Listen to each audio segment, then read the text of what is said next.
the lighting kit. We'll get to it. So, holy crap. That was the Antos. Jeez. The clamp popped off and it threw the whole thing off the shelf. Good Lord.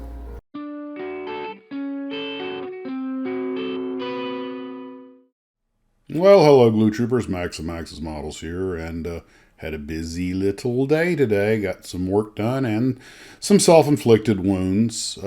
Worked on the Mustang and the Antos. A lot of times I will be building, like, I need to mention this, and I forget about it when I do my nightly or morning report. So what I decided to do this time was just shoot some video snippets as I went. So we'll watch those, and I will tell you that, yes, there was a major setback on the Antos, and also the Mustang is turning out to be quite the challenging build. It's just because of the extreme level of detail. So let's get into it with what happened earlier today with the video that I shot. I'm obsessing over getting this part right, and when you photograph it and blow it up, you see blemishes you can't see with the naked eye, and you go in there and correct them. And you're thinking, man, no one's ever going to see this part. Why am I so worried about it? I mean, it's because I know, and I'm just trying to be a better modeler and kind of start building at the more advanced level. This thing even has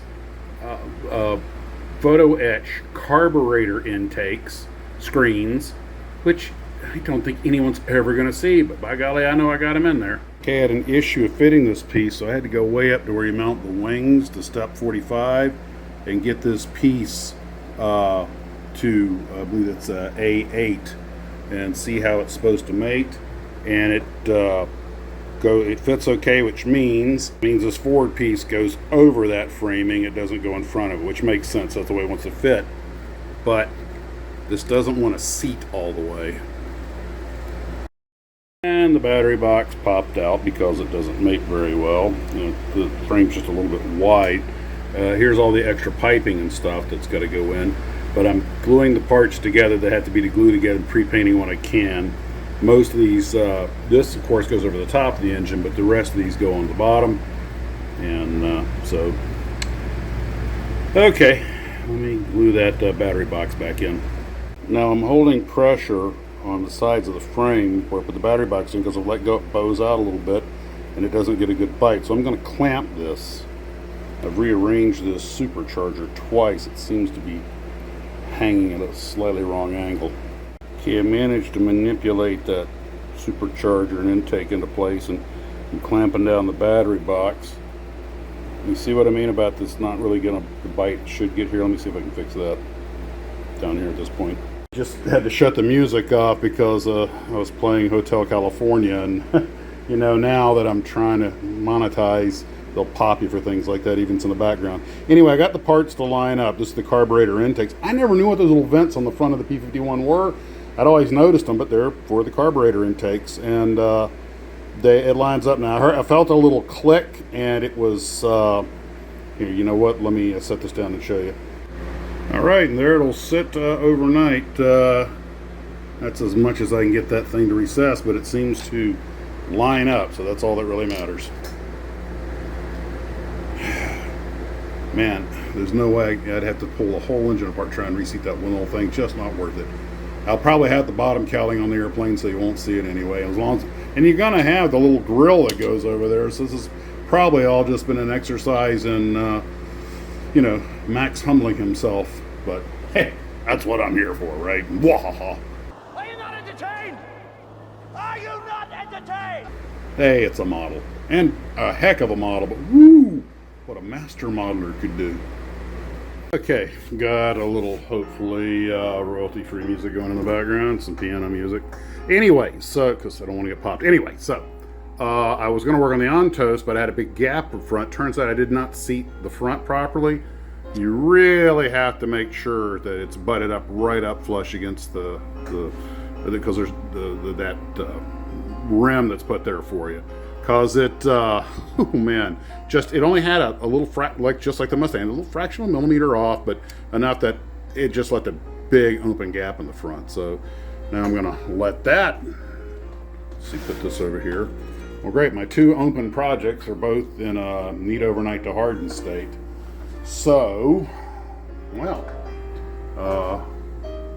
There's all the Mustang parts up on the wall. This is how I try to organize things, and makes it a lot easier than fishing around through the box. And everything's labeled. And gosh, guys, I guess that's all I can do right now. You know what? Let's just do a quick little TARBIS tour. I've had a few questions about it. For those new to the channel, TARBIS stands for Tamiya and Revell Boxes and Storage. So here's the front door with my shirt hanging on it, and yes, I am shirtless. Let that be the last thought to go through your mind tonight as you drift off to sleep. Don't worry, I will not do any selfies. So we come in here. If you come in the door and go to the left, there's a fuse box, some pictures. There's my Panzer shelf, and that's me in the Army back in 1983, just before I got out. I was not the M60 gunner. That is very much a posed photo. And there's my high school talent search award. I've only made a few trophies in my life, so I tend to hold on to them. The Zeppelin picture here is an old cartoon, and it shows the German observers in there, and it says, "They're just playing on your sentiment, boy. Go ahead and shoot the damn thing down." Air conditioner. Some of the pictures that were sent to me. That's the Guilos, the SBD that Ken gave me years ago. He was hoping I'd turn it into an RC, but it makes a pretty good scale kit, but not a good RC. It's too heavy. There's some of the sci-fi stuff and a couple of my big wooden models. I recently rearranged all this. So this is sort of my sci-fi shelf up here of kits to do. Go on down, sci-fi, monsters. Then we get in a Japanese aircraft and that big Fubai sky crane that I'm going to get to. Then we get into the more modern armor down here and some German stuff. And then we've got down at the very bottom just boxes of leftover sprue and scrap parts and everything.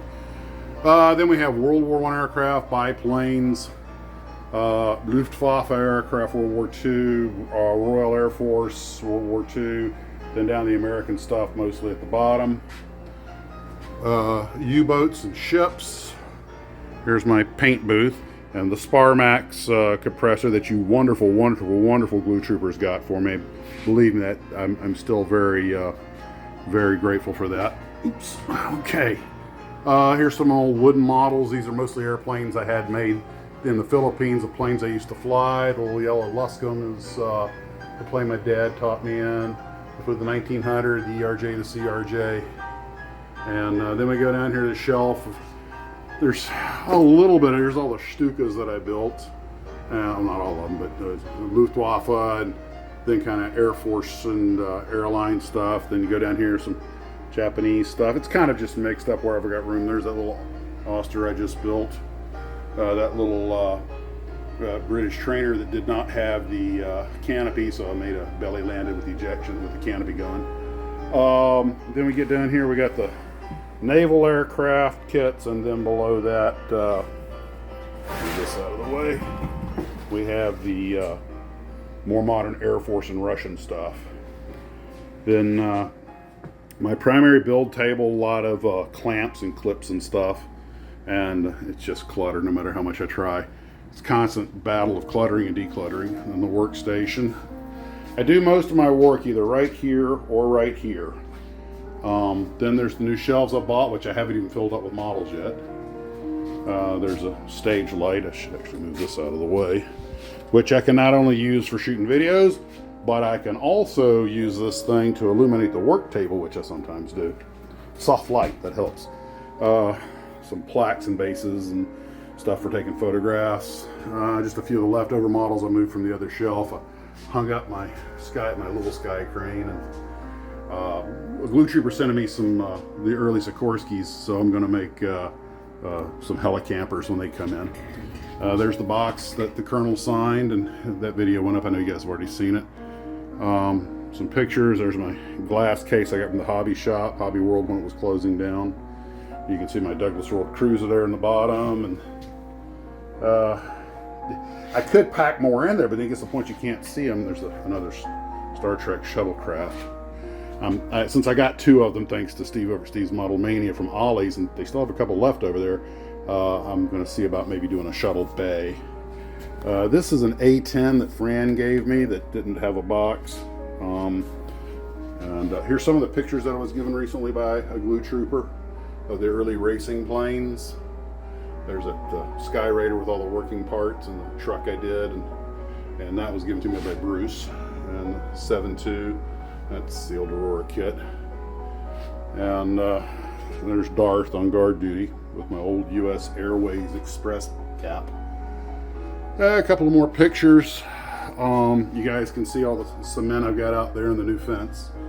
And these are all, I don't want to call this my short list, but it's kind of things I want to get to. But basically, most of these have already been started. These B-17s, you already started priming the inside. The F4 that was originally going to be the Colonel's plane before I got the big one. I think I'll put this one in Navy markings. Let's see.